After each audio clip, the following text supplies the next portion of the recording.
ಇದು ವಿಶ್ವದ ಶಕ್ತಿ ಸಮತೋಲನವನ್ನ ಬದಲಾಯಿಸುವಂತ ಕ್ಷಣ. ಒಂದೆಡೆ ಅಮೆರಿಕ ತನ್ನ ಅತ್ಯಾಧುನಿಕ F-35B ಯುದ್ಧ ವಿಮಾನಗಳನ್ನ 15ಕ್ಕೂ ಹೆಚ್ಚು ಯುದ್ಧ ಹಡಗುಗಳೊಂದಿಗೆ ಇರಾನ್ನ ಮೇಲೆ ನೌಕಾ ನಿರ್ಬಂಧವನ್ನು ಹೇರಿದೆ. ಇನ್ನೊಂದೆಡೆ ಚೀನಾ ಮೌನವಾಗಿ ಅದನ್ನ ಮೀರಿ ತನ್ನ ಹಡಗನ್ನು ಸಾಗಿಸಿದೆ. ಹೌದು, ಮತ್ತೊಂದ್ ಕಡೆ ರಷ್ಯಾ ಯುದ್ಧ ನಿಲ್ಲಿಸೋದಕ್ಕೆ ನಿಮಗೆ ಪರಿಹಾರ ಬೇಕಲ್ವಾ? ಹಾಗಾದ್ರೆ ಅಲ್ಲಿರುವಂತ ಎನ್ರಿಚ್ಡ್ ಯುರೇನಿಯಂ ಅನ್ನ ನಾನು ಪಡ್ಕೊಳ್ತೇನೆ, ಅದ್ರ ಮೂಲಕ ಯುದ್ಧವನ್ನ ವಿರಾಮ ಮಾಡಿ ಅಂತಂದು ಟ್ರಂಪ್ ಅವರಿಗೆ ಫೋನ್ ಅನ್ನ ಮಾಡ್ತಾರೆ. ಅಮೆರಿಕ ಇರಾನ್ನ ಪ್ರಮುಖ ಉದ್ದೇಶಗಳು ಅದರ ಒಂದು ಅಮೆರಿಕ ಇರಾನ್ನ ಪ್ರಮುಖ ಬಂದರುಗಳ ಸುತ್ತ ಸಂಪೂರ್ಣವಾಗಿ ನೌಕಾ ನಿರ್ಬಂಧವನ್ನ ಆರಂಭಿಸಬೇಕು. ಈ ಉದ್ದೇಶದಿಂದ ಸ್ಟ್ರೇಟ್ಸ್ ಆಫ್ ಹರ್ಮುಜ್ ಅನ್ನ ಬ್ಲಾಕ್ ಮಾಡಲಾಗಿದೆ ಅಮೆರಿಕದಿಂದ. ಈ ಕ್ರಮದ ಉದ್ದೇಶ ಇರಾನ್ನ ತೈಲ ರಫ್ತನ್ನ ಕಡಿಮೆ ಮಾಡಬೇಕು, ಆರ್ಥಿಕ ಒತ್ತಡವನ್ನು ಹೆಚ್ಚಿಸಬೇಕು, ಮತ್ತೆ ಅಣು ಕಾರ್ಯವನ್ನ ನಿಲ್ಲಿಸುವಂತೆ ಒತ್ತಾಯವನ್ನ ತರುವಂತದ್ದಾಗಿದೆ. ಆದ್ರೆ ಎಲ್ಲ ಘಟನೆಗಳು ನಡೀತಿರುವಂತ ಸ್ಥಳ ಸ್ಟ್ರೇಟ್ಸ್ ಆಫ್ ಹರ್ಮುಜ್. ಇದು ವಿಶ್ವದ ಸುಮಾರು 20% ತೈಲವನ್ನ ಸಾಗಣೆ ಮಾಡುವಂತ ಪ್ರಮುಖ ಮಾರ್ಗ ಇದಾಗಿದ್ದು, ಆದ್ರೆ ಇಲ್ಲಿ ಒಂದು ಅಚ್ಚರಿ ಸಂಗತಿ ನಡೆದಿದೆ. ಕೆಲವು ಹಡಗುಗಳು ಇನ್ನು ಆ ಮಾರ್ಗದಲ್ಲಿ ಸಾಗ್ತಾ ಇದೆ. ಚೀನಾ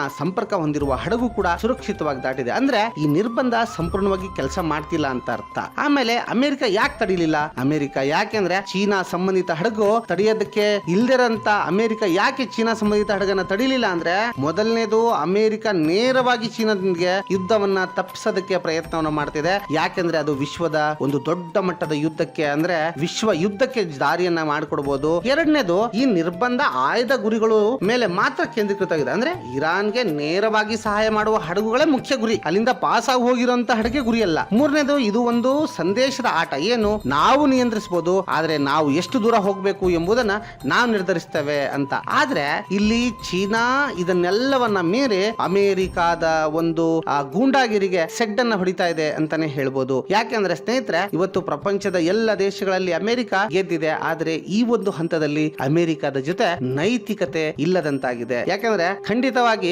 ಯಾವಾಗ ನ್ಯಾಯ ಇರುತ್ತೋ ಅವಾಗ ಆ ಇಡೀ ದೇಶದ ಒಂದು ಸಂಪೂರ್ಣವಾದಂತಹ ಒಂದು ಸಪೋರ್ಟ್ ಅಲ್ಲಿ ಇರುತ್ತೆ ಅಂತ ಹೇಳ್ಬೋದು. ಅಮೆರಿಕದ ದೇಶದ ಒಳಗಿರೋ ಜನರೇ ಈ ಒಂದು ಯುದ್ಧವನ್ನ ನಿಲ್ಲಿಸೋದಕ್ಕೆ ಪ್ರಯತ್ನವನ್ನ ಮಾಡ್ತಾ ಇದ್ದಾರೆ. ಇಂಧನ ನಿಯಂತ್ರಣ, ಚೀನಾದ ತಂತ್ರ, ರಷ್ಯಾದ ಹೊಸ ಹೆಜ್ಜೆ, ಇವುಗಳೆಲ್ಲದರ ಆಚೆ ಸ್ನೇಹಿತರೆ ಒಂದು ಹುಟ್ಟುವಂತ ಒಂದು ಪ್ರಶ್ನೆ ಏನಂದ್ರೆ, ಇದರಿಂದ ಭಾರತದ ಮೇಲೆ ಆಗುವಂತ ಪರಿಣಾಮ ಏನು? ಈಗ ಆಲ್ರೆಡಿ ನಮ್ಗೆ ಇಂಧನದ ಅಭಾವ ಫೇಸ್ ಮಾಡ್ತಾ ಇದೀವಿ.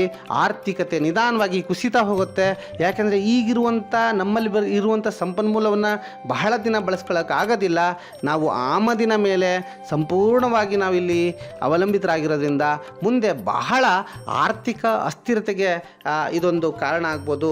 ಡೊನಾಲ್ಡ್ ಟ್ರಂಪ್ ರವರೇ ಇಡೀ ವಿಶ್ವದ ಆರ್ಥಿಕತೆಗೆ ಧಕ್ಕೆಯಾಗಿ ಕೂತಿದ್ದಾರೆ ಅಂತಾನೆ ಹೇಳ್ಬೋದು. ಇಂಥದ್ದೊಂದು ಸ್ಥಿತಿ ಬರುತ್ತೆ ಅಂತ ಯಾವ ವ್ಯಕ್ತಿ ಕೂಡ ಊಹೆನ ಮಾಡಿರಲಿಲ್ಲ. ಅಮೆರಿಕ ಮತ್ತೆ ಅದರ ಮಿತ್ರ ರಾಷ್ಟ್ರಗಳು ಕೂಡ ಅವರ ಸಪೋರ್ಟಿಗೆ ಸರಿಯಾಗಿ ಬಂದಿಲ್ಲ.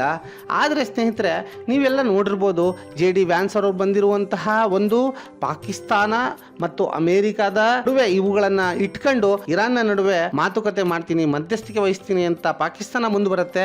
ಆದರೂ ಕೂಡ ಅದು ಫೇಲ್ಯೂರ್ ಅನ್ನ ಕಾಣುತ್ತೆ. ಇರಾನ್ ನಿಲ್ಲುವ ಮಾತನ್ನ ಆಡ್ತಿಲ್ಲ. ಇರಾನ್ ನಿಲ್ಲುತ್ತೋ ಇಲ್ಲೋ ಗೊತ್ತಿಲ್ಲ, ಆದರೆ ಇಸ್ರೇಲ್ ಮಾತ್ರ ಸಂಪೂರ್ಣವಾಗಿ ಒಂದು ಗತಿಯನ್ನು ಕಾಣಿಸೇ ಇದನ್ನು ನಿಲ್ಲಿಸಬೇಕು ಅನ್ನುವಂಥ ಆಲೋಚನೆಯನ್ನು ಮಾಡ್ತಿದೆ. ಇಸ್ರೇಲ್ನ ಅಸ್ತಿತ್ವದ ಪ್ರಶ್ನೆಯನ್ನು ನೋಡೋದಾದ್ರೆ ಸ್ನೇಹಿತರೆ, ಇಸ್ರೇಲ್ ಒಂದು ಸಣ್ಣ ರಾಷ್ಟ್ರ. ಅಕಸ್ಮಾತ್ ಇರಾನ್ನ ಬಳಿಯಲ್ಲಿ ಅಂತಹ ಒಂದು ಯುರೇನಿಯಂ ವೆಪನ್ ಏನಾರ ಬಂದ್ಬಿಡ್ತು ಅಂದರೆ ಒಂದು ದೇಶವೇ ಮ್ಯಾಪಲ್ಲಿ ಸಂಪೂರ್ಣವಾಗಿ ನಾಶ ಆಗಿ ಹೋಗುತ್ತೆ. ಇರಾನ್ನ ಒಂದು ಮನಸ್ಥಿತಿ ಯಾವ ಮಟ್ಟದಲ್ಲಿ ಇರುತ್ತೆ, ಯಾವ ರೀತಿಯ ನಾಯಕರಲ್ಲಿ ಇರ್ತಾರೆ ಅನ್ನೋದ್ರ ಮೇಲೆ ನಿಂತಿರುತ್ತೆ. ಆದರೆ ಇಸ್ರೇಲ್ ಮಾತ್ರ ಶತ್ರುಗಳಿಂದನೇ ತುಂಬಿರುವಂಥ ದೇಶ. ಶತ್ರುಗಳ ಸುತ್ತಲೂ ಇರೋದ್ರಿಂದ ತನ್ನ ಎಚ್ಚರಿಕೆಯಲ್ಲಿ ತಾನಿರಬೇಕು, ಶತ್ರುವಿನ ಸೊಂಟವನ್ನು ಮುರಿಬೇಕು ಅನ್ನುವಂಥ ಪ್ರಯತ್ನದಲ್ಲಿದೆ. ಆದರೆ ಅಮೆರಿಕ ಶತ್ರು ಇಷ್ಟು ಬಲಿಷ್ಠವಾಗಿರುತ್ತೆ ಅನ್ನುವಂತಹ ಕಲ್ಪನೆಯನ್ನ ಮಾಡಿರಲಿಲ್ಲ. ಅದರೊಂದಿಗೆ ತನ್ನ ಜಾಲದಲ್ಲಿ ತಾನೇ ಸಿಕ್ಕಾಕೊಂಡಿದೆ. ಮುಂದಿನ ಸಂಘರ್ಷ ಇಡೀ ಜಾಗತಿಕ ಆರ್ಥಿಕತೆಯ ಕುಸಿತಕ್ಕೆ ಕಾರಣ ಆಗುತ್ತೆ ಅಂತ ಹೇಳ್ತಾ ಮುಂದಿನ ವಿಡಿಯೋದಲ್ಲಿ ಮೀಟ್ ಆಗ್ತೀನಿ. ಎಲ್ಲರೂ ಕೂಡ ದಯವಿಟ್ಟು ಸಬ್ಸ್ಕ್ರೈಬ್ ಅನ್ನು ಮಾಡಿ. Thank you.